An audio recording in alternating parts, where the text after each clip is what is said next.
I'm gonna change some words around, probably, but it's gonna be fine. We've got skills and know-how.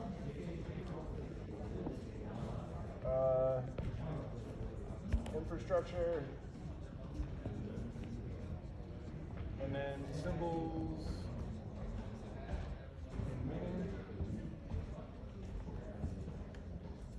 And for a social practice, and this is sort of a medium level of complexity from a socio-technical perspective, you need these three things to get people to do stuff. So riding a bike to work is a popular one. You need to know traffic laws, why, the safe way to drive a bike, proper safety equipment. You need roadways, bike lanes, the infrastructure around it, and then the symbols and meaning. So why might someone want to ride a bike to work? Save the environment? It could be environmental. What else? I want to look good. It could be faster. I want to look good. Right? It could be a health conscious thing. You might be cool. It could be a social thing that we got a group that rides together. So that symbols and meaning is important, but if you don't have the dependencies of the infrastructure and the skills and know-how, you need all three to be able to do it. So this has been used for integrating refugees into new countries, where things like showering can have different cultural impacts. Where I'm from in the States, showering frequently is a good thing. 2 showers a day is not uncommon. Other parts in the world, that's seen as very vain and wasteful. And when people change territories and that social practice, the social convention changes, they have to figure out the meaning. So they have to get the meaning established. They've got to make sure that they have facilities to do the thing that they're trying to get people to adopt. And they have to make sure they understand how the parts work and what the convention is within that environment. So we're going to do this Post-it note style, and I probably should have gotten more pens. We've got 3 colors here. So we're going to do a cup of tea. And the beauty of Post-it notes is everybody can write on them at the same time if they need to. But what we're going to do, this is effectively an affinity map of these 3 things. And once we've got the affinity map, we've got all the components to put on the Wardley map. So we're going to do social practice diagram and then pop out a Wardley map from what comes out of social practice diagram. So to keep this simple, I can probably just write on the Post-its for now. In cup of tea, it's a trivial example. We really don't need this much firepower to do a Wardley map of a cup of tea, but this is a good example to learn how to do this. So let's start with skills and know-how. That one's always interesting to us. What do you need to know how to do to make a cup of tea? What skills do you Boil water. Boil water. Hey, it's hard. In America, yes. What else? There is one thing that Americans really aren't good at with tea making. They can get the kettle used. Actual time? Patience. Time to what? Patience, steeping. Steep. Knowing how to steep it. Depending on the tea, different steep times and how to remove it so it doesn't get bitter if it's too hot. But these are pretty obvious to dip into the complexity science a little bit. So boil water, steep tea is sufficient, I'll say, for this exercise. What about symbols and meaning? Because we're not just focused on the output, the cup of tea, it's the outcome, right? It's that qualitative experience of when you get a cup of tea, why do you want a cup of tea? I wanted to have a tea party with my kid. Right, so I'm gonna put social. Social interaction, something to do like going to the pub or board games or a cup of coffee or a pint. Some cultures, cup of tea is the default. We need to sit down and do something. I love that. Why else might we want a cup of tea? Comfort. Yep. What else? What's that? Thirsty. That is a real tea drinker. Chris, question. Yep. So writing this map out, is it best to do it as a group of people or try to do it yourself, or should you have someone to have a conversation with to make the map? There is a communication piece to this. I've got enough practice with it that I can talk to myself over time, and I'll go back and look at old maps. That is really hard when you first start out. It is easier if you've got someone to build consensus with. Cool. Which doesn't mean you're right, it means you agree with each other. But that's a good start. That's probably enough. We could go for, there's probably a couple more, but let's move on to infrastructure. So what parts and stuff do I need? And I would typically do these on all separate Post-its, and I would hand them out and let y'all all write at the same time, and then we would group them up because it's a bit more interactive, but because of the time crunch and limited resources, we're cheating. Kettle. Maybe some tea. Electricity? Yeah, good. Absolutely. Water? Power. Yep. Power of some sorts. Water. Water supply of some sorts. It's water. Water. Cup. Water. Nope. A heater? Something to heat it up, We've got kettle and power. but nothing to heat it up. Stratton. Power. Electricity. Right. Electric kettle. Electric kettle. Electric kettle, yeah. Making assumptions here. Yeah. It could be electric kettle, or it could be a gas kettle. burner. And we'll play with that a little bit. So I'm going to do this down here.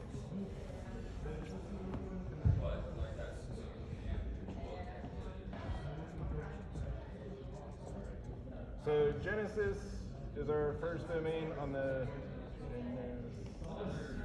evolution axis. This is evolution down here. This is not diffusion, which people get it confused as. We've got custom built. Then product, where you get the rental function. And then finally commodity. Something people miss, this is also utility function here.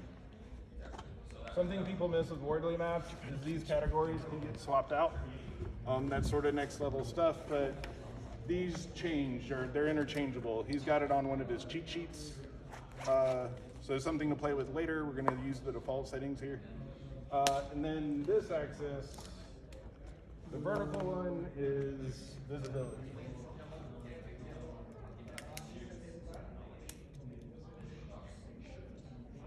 So, our user need is always in a parentheses, but it's going to be highly visible, and it's probably either going to be in Genesis or custom built. And I'll illustrate that with one of these little pipes. Our user needs are all the stuff we pull out of symbols and meaning, right? This is the outcome they're looking for. They don't just want a cup of tea, they want that qualitative experience. And that's true for anything any of your orgs are producing. That qualitative experience is more important. There's a quality concern with it. And the skills and know-how are pretty obvious and are part of that dependency chain, but this is the stuff we're really going to focus on the rest of the map, is this infrastructure piece. So let's start with visibility and then talk about the second axis. Are y'all familiar with these?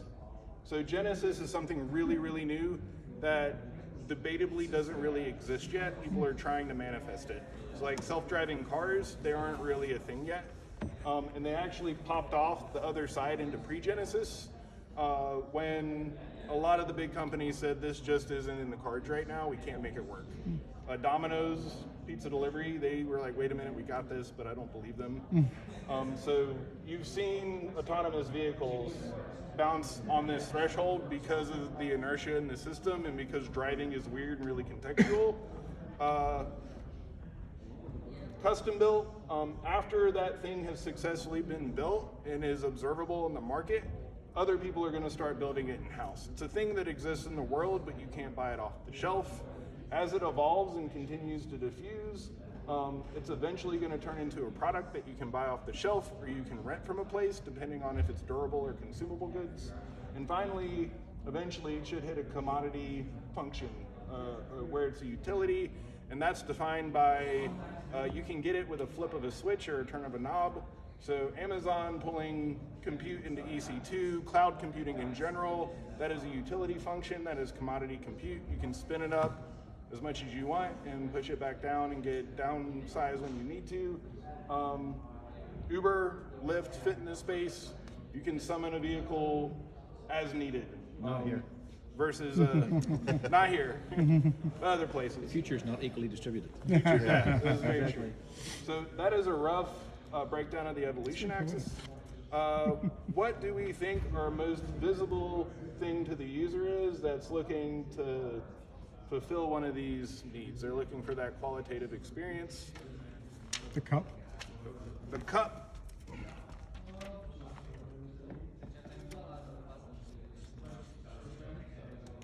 So where are we going to get our cup from? It's commodity, right? Product? Yeah. Is it a commodity? I mean, It's not Product. like, I've got 3 friends, I now get 3 cups delivered to my home. So what kind of tea shop do we have? Because we're forming a strategy here. We're starting a company, yes? So are we getting like a Starbucks, like we're a franchisee, or is this more of a local hipster tea shop that we just bought a place and started and it's our own deal? Who wants to just get a franchise? We're hipsters. Who wants the hipster tea shop? Okay. So hipster tea shop, we don't just get cups off a truck.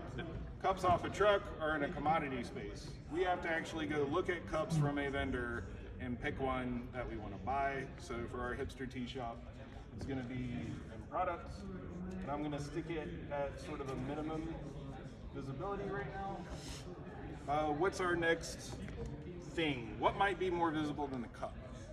Tea. The tea.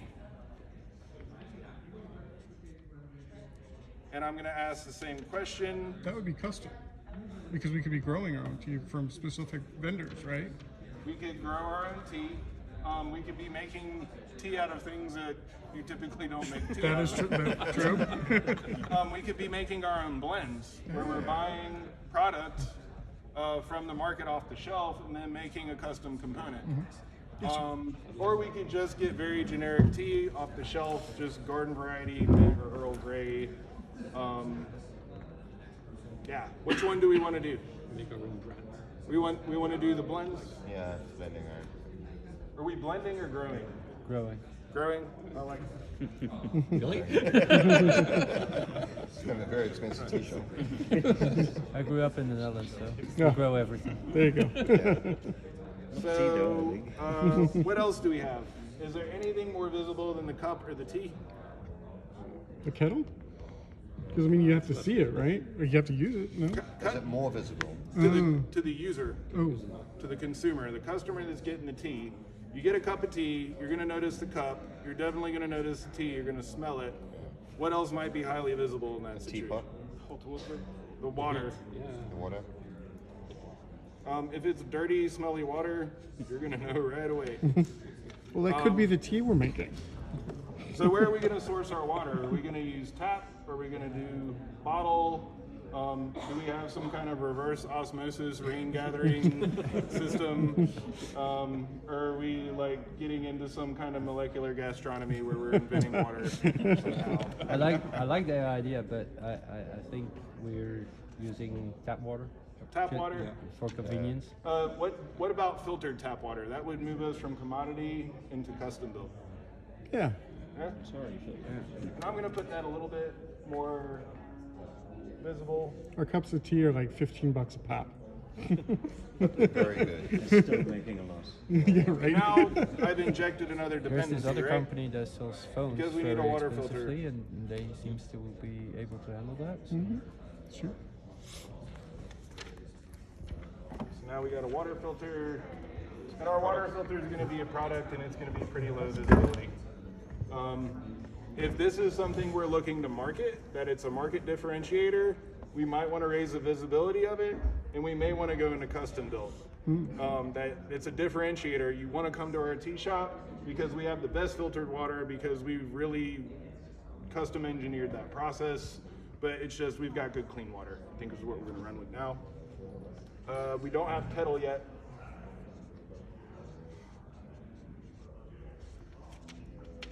And this is the one Wardley usually beats up on. And he gives a talk, do we want to custom build our kettles? No. No. We might even want to rent them.